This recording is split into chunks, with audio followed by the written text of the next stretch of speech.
चली आई ले तो बहुत ढेर दुगोला रुआ देखले हो के ढांचा होच मुकाबला देखे लेकिन आज रुआ सुने के मिली कि दुगोला का कहाला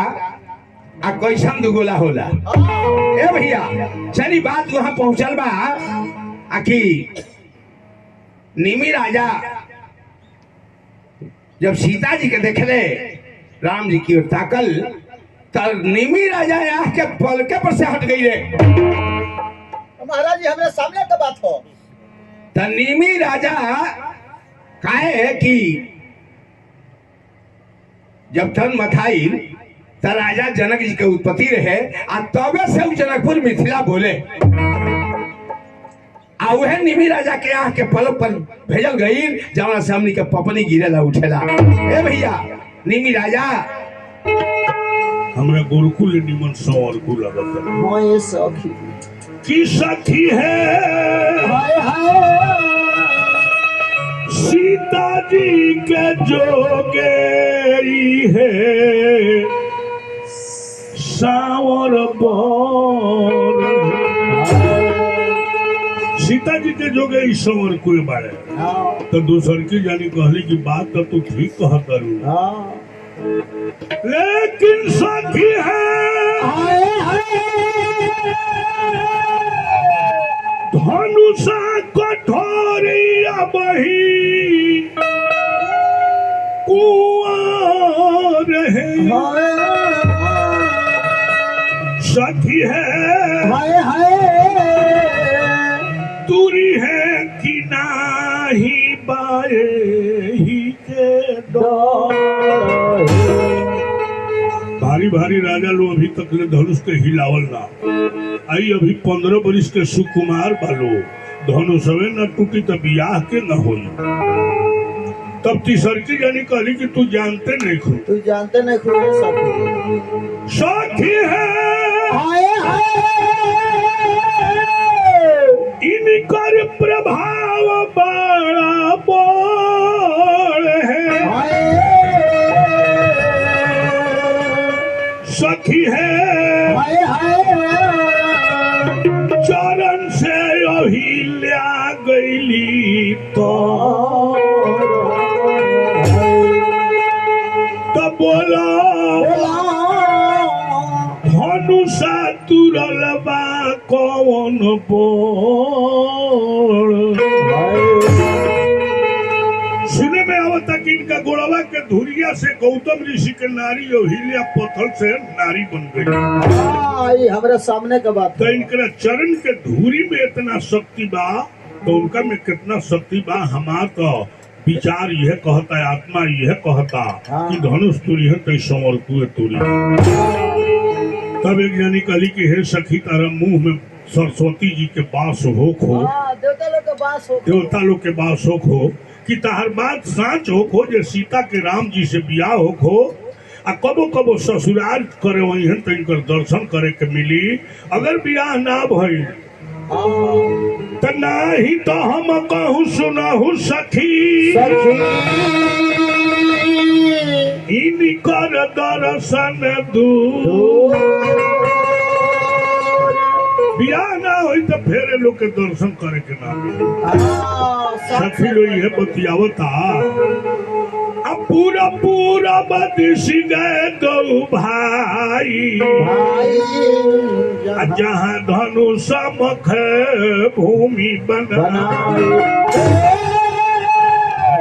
दोनों भाई घूमत घूमत आई लो जहाँ धनुष जगशाला सजाओ रहे वहां से देख के चल गए लो विश्वामित्र जी के लगे रात में भोजन करके विश्राम कर लो भोर भाई उठे लखन ऋषि विगत सुनी और उन्हें सिखा धुनिका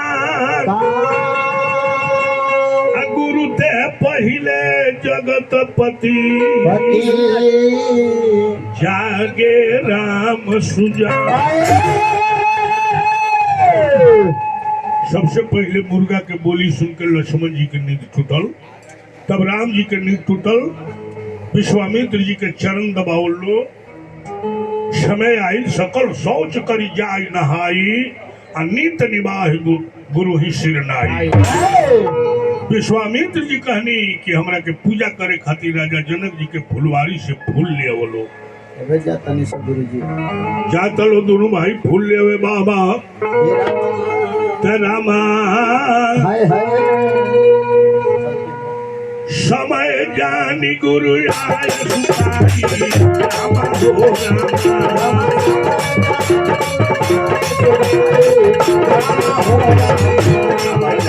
प्रभु चले तो भाई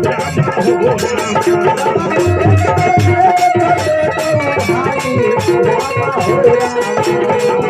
बाबा कबर से उठाई रामा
राजा जनक जी के फुलवारी के बीच में बड़ा सुंदर एगो तालाब रहे। बाग तालाब बिलोक प्रभु हर्षे बंधु समेत परम रम्य रम्य जही जो राम ही सुख। तालाब के शोभा देख के राम जी लक्ष्मण जी से कहतन कि लक्ष्मण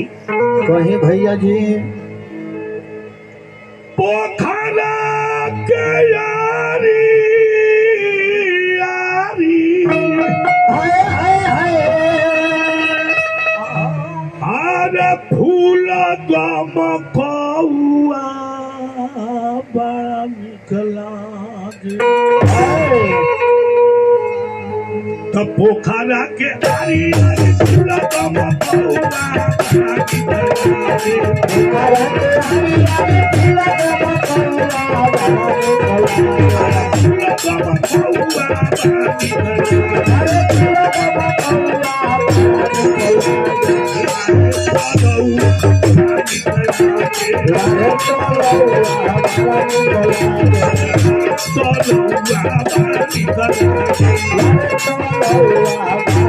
पानी पिया हो सुबह सारी कौआ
सुखन पूरा गौआ जोरी जोरी गाए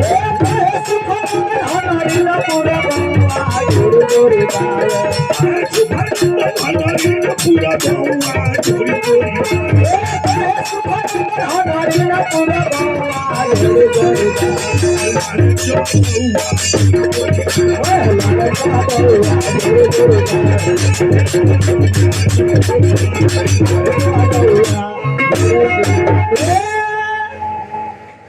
तालाब के शोभा के वर्णन राम जी करो तनी लक्ष्मण जी से कहतनी का कहतनी जी माली लो फूल लो लोर के दोनों भाई के देता तेही अवसर सीता तह जाई जाई आ गिरिजा पूजन को जननी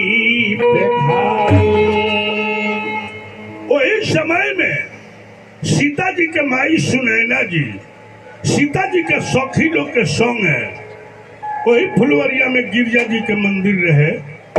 पूजा करे खातिर भेज दे हाँ हाँ वही तालाब में सखी लोग स्नान कई आ जाके गिरजा जी के मंदिर में पूजा करता लो अपना मनमानी और गिरजा जी से मांगता लो वही सखी समाज में एक जनी सखी रहली हाँ जा तनी लुबका हो रहली एक सखी सिय संग बिहाई आ गई रही देखन फुलवा उस फुलवारी घूमे खातिर चल गई रही सखी लोग के छोड़ के आ घूमत घूमत चल गई कहावा जहाँ दोनों भाई फुलवारी में फूल लोरत रहे लोग आ दोनों जना के रूप जब देखली तब फूल डाली फेंक हो के दौड़ल भाई का कहत रे हो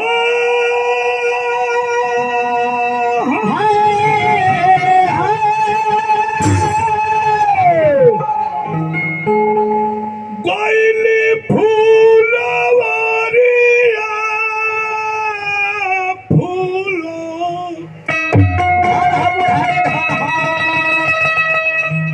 डलिया फेंकी भगली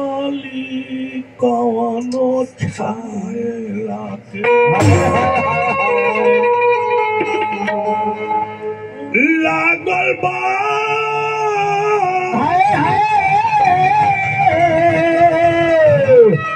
अरे लागल बा नजरिया के पाँव कौनो छायला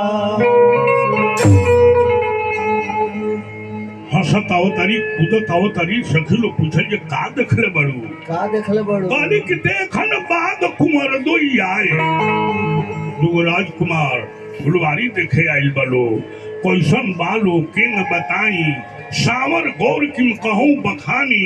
आ गिरा नैन नैन बिनु अखिया देखले भी कहीं के नहीं के मुहवा के कहे के बते देख रही लेकिन अतना सुंदर बालो हाँ ये सखी कि वो लोग के अखिया में जदुआ बा अब बिजुलिया ऐसन हंसी ओह समा ए सखी रे रूपावा कर जवाए पीछे पासी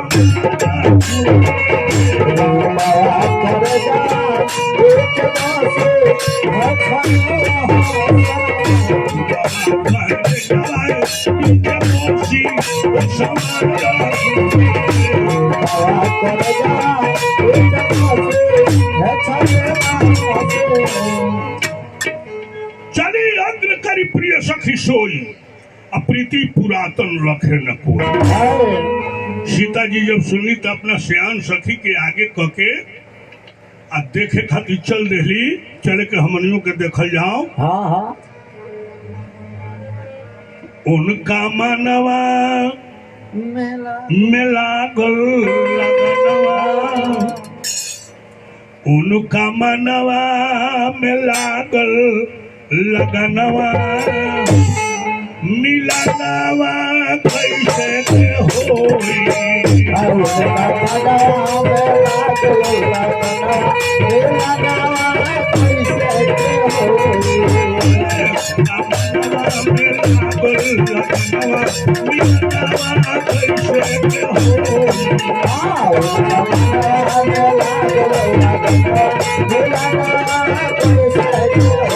होके प्रेम में भी भोर चितवेली चारू ओर होके प्रेम में भी भोर चितवेली चारू ओर याद पड़ल बाटे नारद के बचनवा याद पड़ल बाटे नारद के बचनवा मिलनवा बगिया में होई याद पड़ल बाटे नारद के बचनवा मिलनवा बगिया में होई याद पड़ल बाटे नारद के बचनवा मिलनवा बगिया में होई याद पड़ल बाटे नारद के बचनवा सुन के पायल के झंकार राम की तकनी निहार सुन के पायल के झंकार राम की तकनी कबले लौट गई चारू नैना कबले लौट गई चारू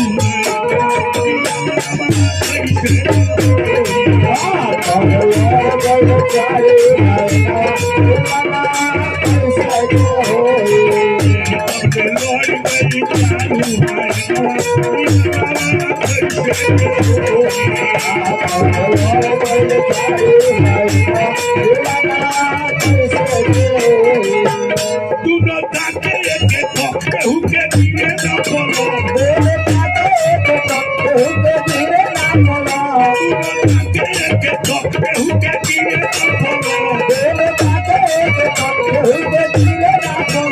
बीबी राजा भगले छोड़ के नयनवा मिलनवा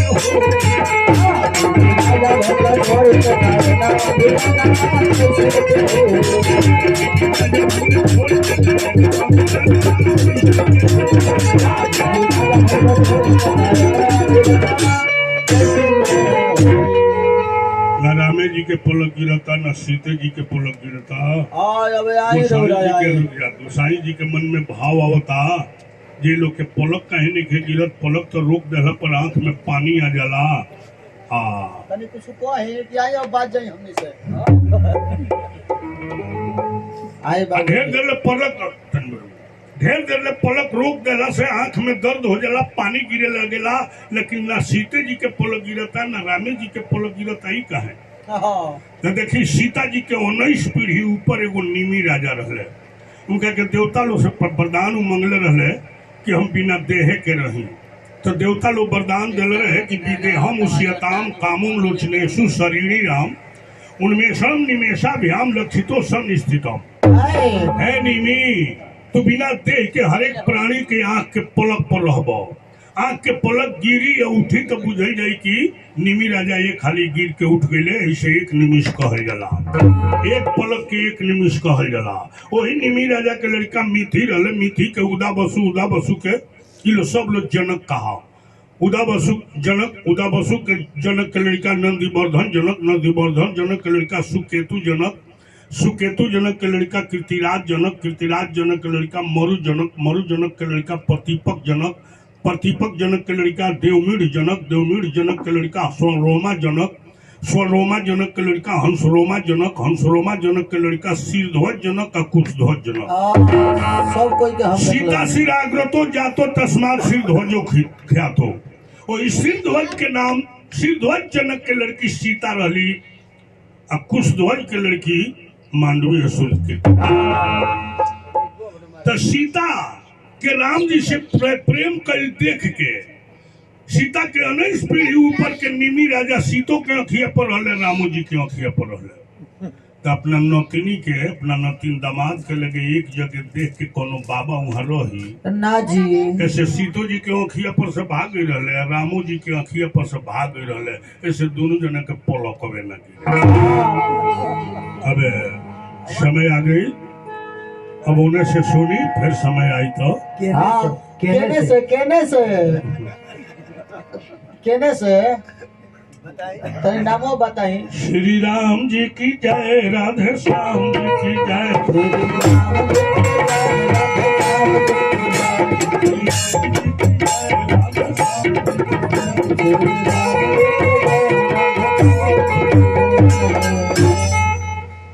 आई आई एक और बड़का बाबूजी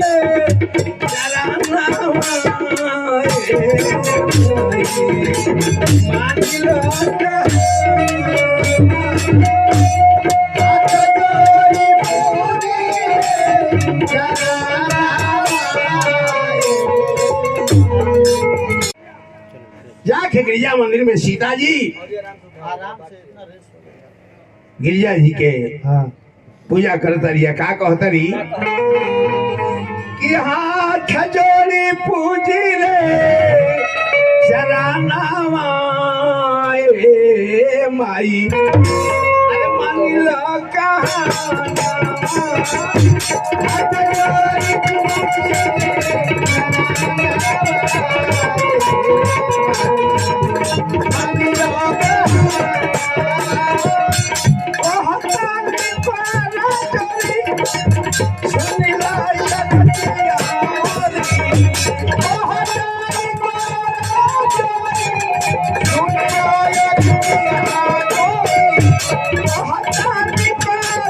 पूजी रे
भैया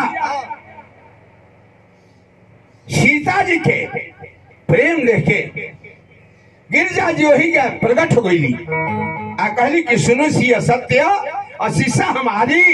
अपूज ही मनोकामना तुम्हारी है सीता। अरे जो तुम्हारा मन में बा वो तुहार मनोकामना पूरा हुई, लेकिन सीता जी के विश्वास रखे हो का है कि उन्हें धनुषा रखल बा कहो तो ना जुटल बड़े यो शंका बाकी कौन तुरी कौन ना तुरी मन में सीता जी के शंका हो रहा बा, लेकिन फिर भी सीता जी पछतैले मने घरे अवतारी। अब बिहाने बहिला भैया उधनुषा जग रहे, बिहाने भैया उधनुषा जग रहे। हल चलो भइल आज नहकापुर में, हल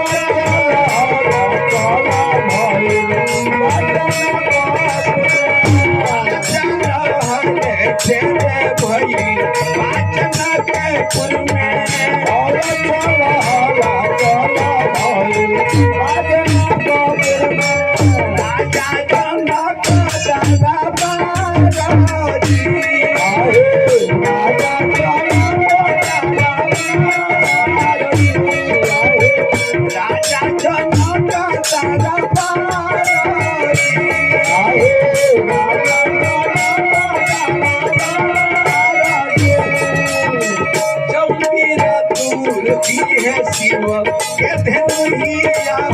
जवनी रातोरी हासिया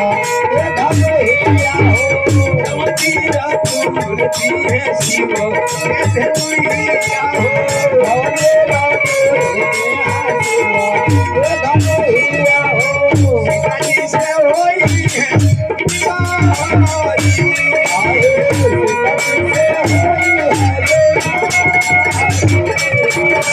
सीताजी से होई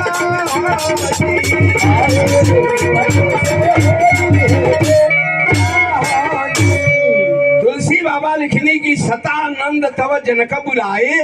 कौशिक मुनि तह तुरत पठाए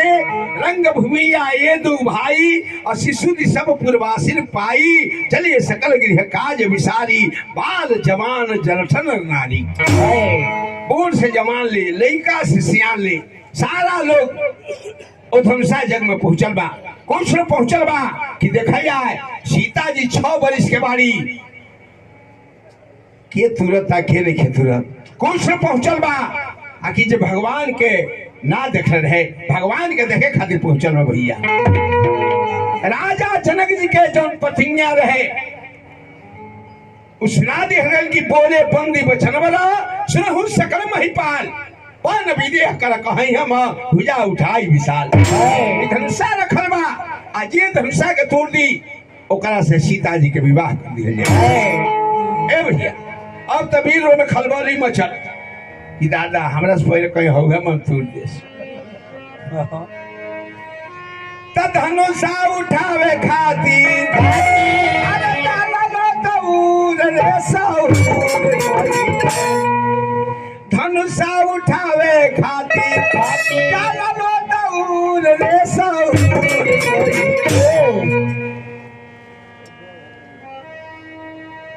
ताके टुकुर टुकुर रे सऊर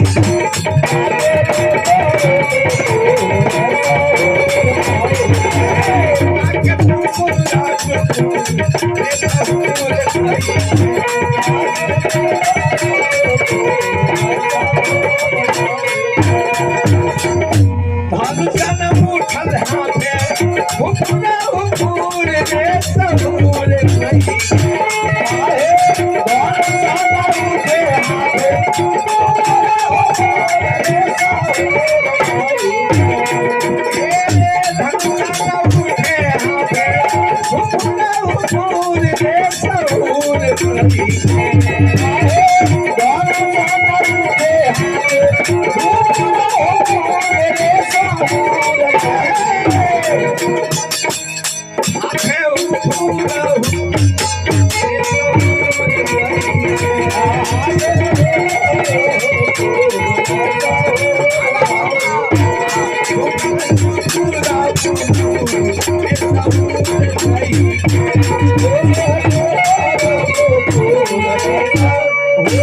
अब बताई जब 10,000 वीर और धनुषा के ना उठा सकले तो राजा जनक जी के दिल में जरूर दुख हो गई और राजा जनक जी सभा बीच में खा होके कहनी की अब जन का हूँ बाखिए भटमानी वीर विहीन महिमय जानी तज हुआ निज निज गृह जाहू लिखा न विधि दे विवाह अब ना जानी की धरती पृथ्वी वीर से खाली वाली न तो ऐसा प्रतिज्ञा न करती अब बताई जहाँ शेषाय अवतार लक्ष्मण जी बैठे रहे पहले के जमाना में पलिगर बैल के केहू खोदी ना जी केहू ना खोदी आप परिवहन के डोरे हाँ, ए भैया तो देखिए ई बात जब राजा जनक जी कहले तो लक्ष्मण जी से बर्दाश्त ना भई लक्ष्मण जी वो सभा के बीच में खड़ा होकर राजा जनक बात जौन बोललो सही ना बोल हे पुराण धनुषा प्रताना इतना घमंड बा हम चाही ते पृथ्वी के खंडे खंडे कर दी, आकाश के चूरा चूर कर दी, धनुषवा के लेके 100 योजन 400 दौड़ चल जाइए, 400 दौड़ लेके चल जाइए। तो सखी लोग कहन कि तो लबरो हो गए बाबू ऐसा हो। अरे का ढहल तो थोड़ी सा ढाल चार ए भैया तले वही में के नहीं सकी कदर ये सखी अरे ठिठैया कइले बाहो औ ठिठैया कइले ए भैया कइले बाहो ठिठैया कइले बाहो ठिठैया कइले बाहो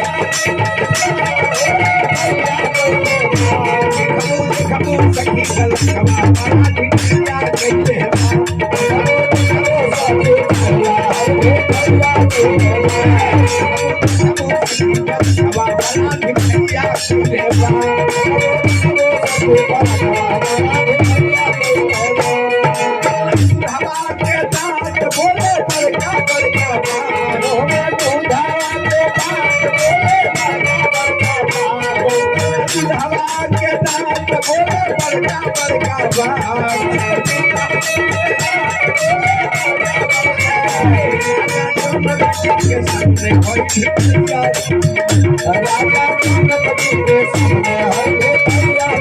एक जनी सखी कही ये सखी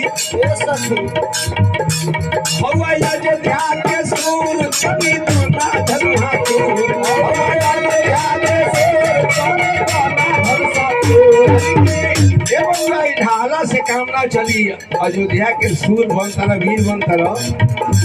हवाया जो ध्यान के सूर कभी तो ना धनुहा तूर हवाया जो ध्यान के सूर कभी तो ना भरसा तूर खाए खातिर देखा भैया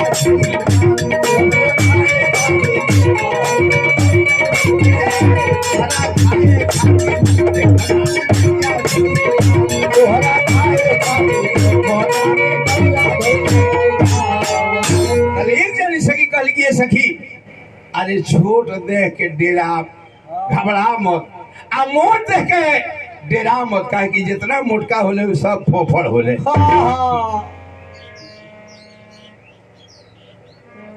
बाबा लिखनी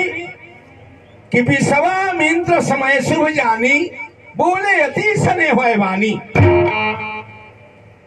विश्वामित्र में कहनी कि बाबू लक्ष्मण जहाँ तहार जेठ भाई बैठल बड़े ओ या तहार बोलल फर्ज नहीं है काहे कि जेठ भाई बाप समान होले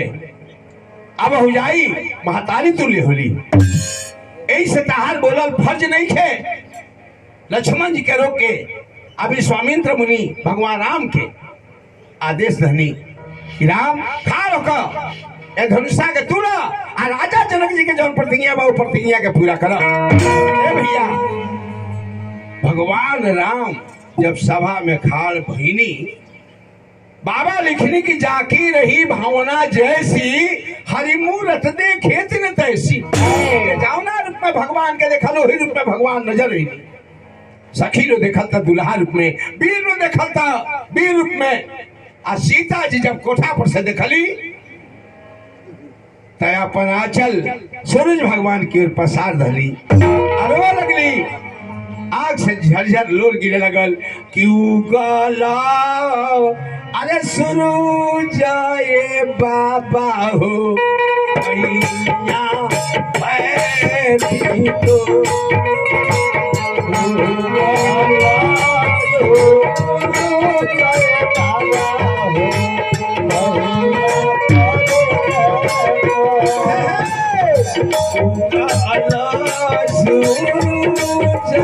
बाबा हो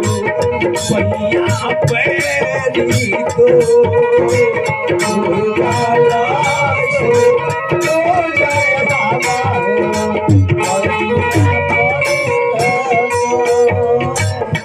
उगाला सुनो जय बाबा हो भैया पैरी तो उगाला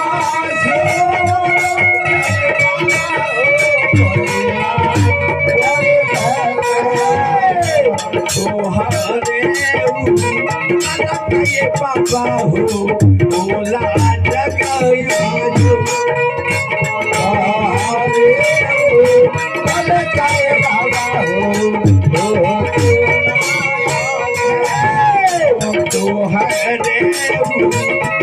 के बाबा हो भोला जगयो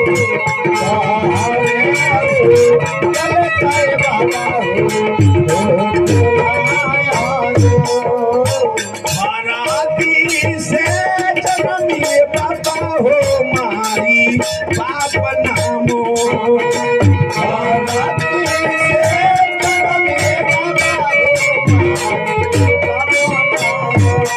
महाराती से जन्मिए बाबा हो महाराती से जन्मिए बाबा हो मारी बाप नामो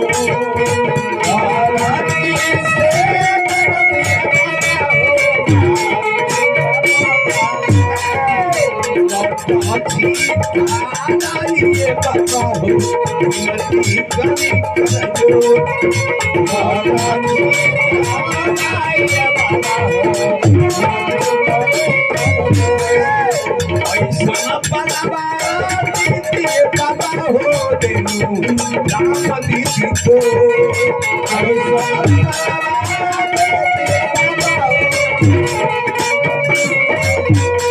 उगला सूरज जय बाबा नदी गली करजो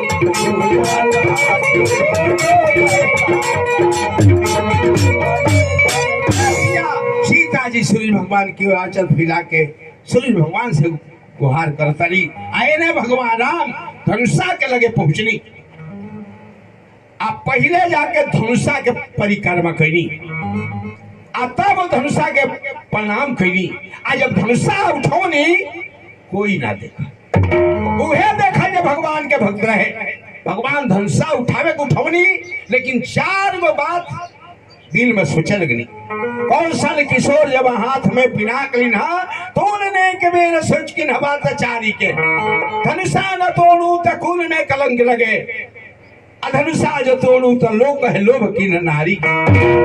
लड़की तुरंत कुल में कलंक लग जाता अतुरे तनी तो लोग कह कि भगवान के नारी खातिर धनुषा तुल धले तीसरे में सोच की न जन के पनल छूटे तीसरे में सोच की न जन के पनल छूटे चौथे में सोच की न रावण सुरारी के इतना जब सोच ली ना हाथ में पिनाक ली ना आ तोड़ दिन धनुआ शिव शंकर त्रिपुरा भैया अरे के गाना से फूलवरी से अरे बारह सावे देव चढ़ी के भी बनवा गाना से देव चढ़ी के भी बनवा गाना से फूलवारी से भाई फूलवारी से होगा गाना से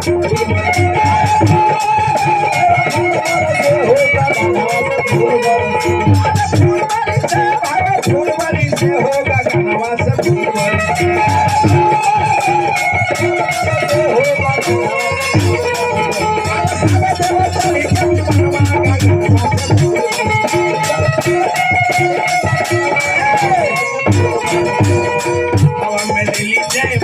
Allah ho ya jana